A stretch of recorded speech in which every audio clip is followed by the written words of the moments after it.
E se a próxima grande corrida do ouro não fosse aqui na Terra, mas a quase 400 mil quilômetros de distância?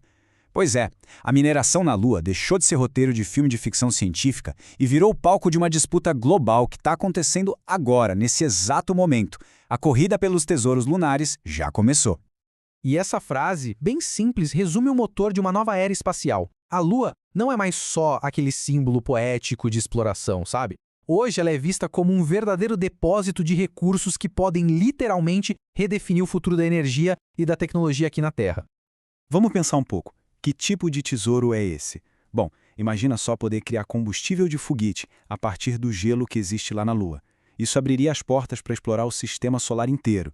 Agora, pensa numa fonte de energia limpa, praticamente inesgotável para nós aqui na Terra. Esse é o hélio 3, o grande prêmio, que pode alimentar a fusão nuclear. É por isso, por coisas assim, que a Lua se tornou tão valiosa. Com tanta coisa em jogo, não é de se espantar que uma nova corrida espacial esteja a todo vapor. Mas afinal, quem são esses novos garimpeiros do século XXI? Vamos dar uma olhada nos principais competidores que já estão na linha de frente. Do lado dos Estados Unidos, a aposta é toda na agilidade e na inovação do setor privado. É uma abordagem que acelera e muito o desenvolvimento de novas tecnologias, colocando empresas privadas na vanguarda da exploração lunar, claro, com apoio estratégico do governo. E a velocidade com que tudo isso está acontecendo é realmente impressionante. É como se uma cadeia de suprimentos lunares estivesse se formando bem na nossa frente. Pensa bem, tem a Interlune desenvolvendo escavadora, a Astrobotic e a Intuitive Machines construindo os caminhões de entrega, e a Honeybee Robotics, com o empurrão da NASA, já testando as furadeiras lá na Lua. É uma corrida contra o tempo de verdade. Mas o que faz tudo isso ser economicamente viável? A resposta pode estar na Starship, da SpaceX. Com essa tecnologia reutilizável, a promessa é reduzir drasticamente os custos de lançamento. E isso transforma a ideia de construir uma infraestrutura na Lua de um sonho distante para um projeto de engenharia bem concreto. Agora, do outro lado dessa corrida, a gente vê uma abordagem completamente diferente. China e Rússia se uniram numa parceria estratégica, com um plano de longo prazo liderado diretamente pelos governos. A visão aqui não é de agilidade comercial, mas sim de estabelecer uma presença permanente e soberana na Lua. E o cronograma deles é monumental. A meta é ter humanos na Lua até 2030 e, só 5 anos depois, uma base de pesquisa internacional em pleno funcionamento. Eles não estão planejando só visitar, entende? Eles estão planejando ficar e construir. Mas olha, a corrida não se resume a duas superpotências. A Austrália está levando toda a sua experiência em mineração aqui da Terra para a Lua. O Japão está se especializando em pousos de altíssima precisão, o que é algo crucial. E a União Europeia também está desenvolvendo seu próprio lander. É uma competição global de verdade, com cada um trazendo suas próprias forças para a mesa. Certo. Com tanta gente entrando nessa corrida, a pergunta inevitável é: quem define as regras do jogo? E é aqui que a gente chega no coração do problema. A tecnologia para minerar a Lua está avançando numa velocidade incrível, mas as leis que governam o espaço, bom, elas ficaram presas em outra era. Essa linha do tempo mostra bem o impasse. Lá em 1967, o Tratado do Espaço Sideral dizia que nenhuma nação podia ser dona da Lua. Só que ele deixou uma brecha enorme sobre a extração de recursos por empresas.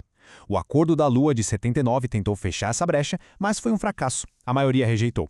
O resultado? Um vácuo legal que agora está sendo preenchido por leis nacionais e acordos menores, criando um cenário todo fragmentado e potencialmente perigoso.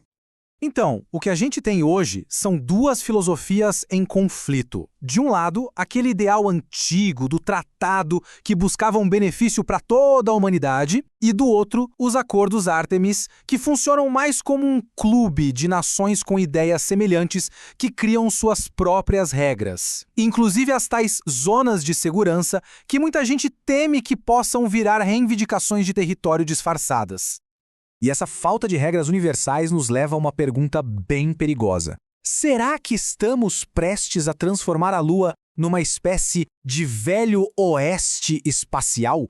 Um lugar onde a lei do mais forte ou do mais rápido é a que prevalece?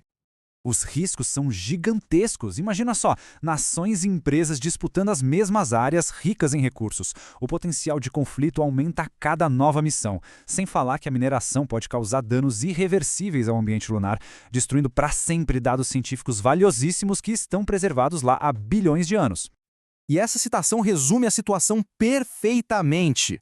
essa falta de regras não é neutra, sabe? Ela beneficia e muito as nações e as empresas que se movem mais rápido, que têm os planos mais claros. É uma corrida onde quem chega primeiro pode, na prática, acabar levando tudo.